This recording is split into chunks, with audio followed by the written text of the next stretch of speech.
मुझे जितना देर मंच पे आएंगे उससे ज्यादा देर मेरा पैर छू चुके हैं। ऐसा लग रहा है कि अब हमें भी संन्यास ले लेना चाहिए धरती पर। बाप रे बाप। हाथी के तीन पाला और तीनों का चलान है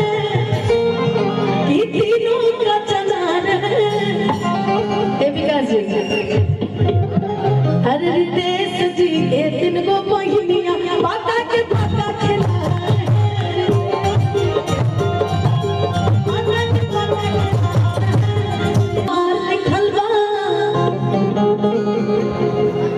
मुकुल के बड़का भैया के फरमाइश है। आई कल बहिनी के सोरा को भता लिखा तनी भागला में बलिया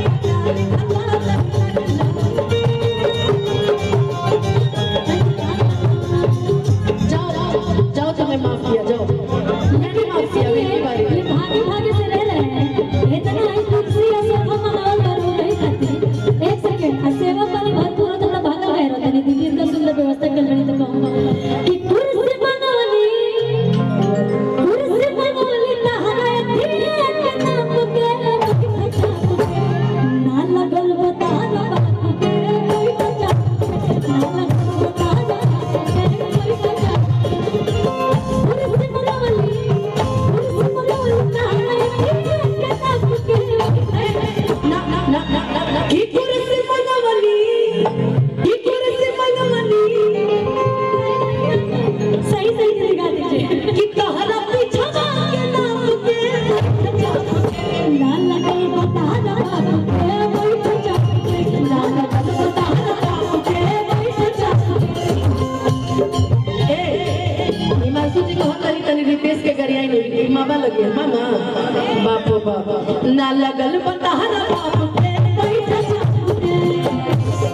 कहवा ही तईनी भाई माता रुको भैया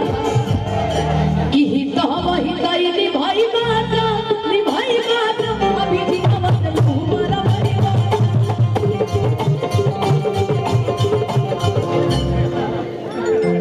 जितना भी लोग के जापानी सब तारा के गरिया में खतीरी खड़ा बने कितना तू इनके के गरिया में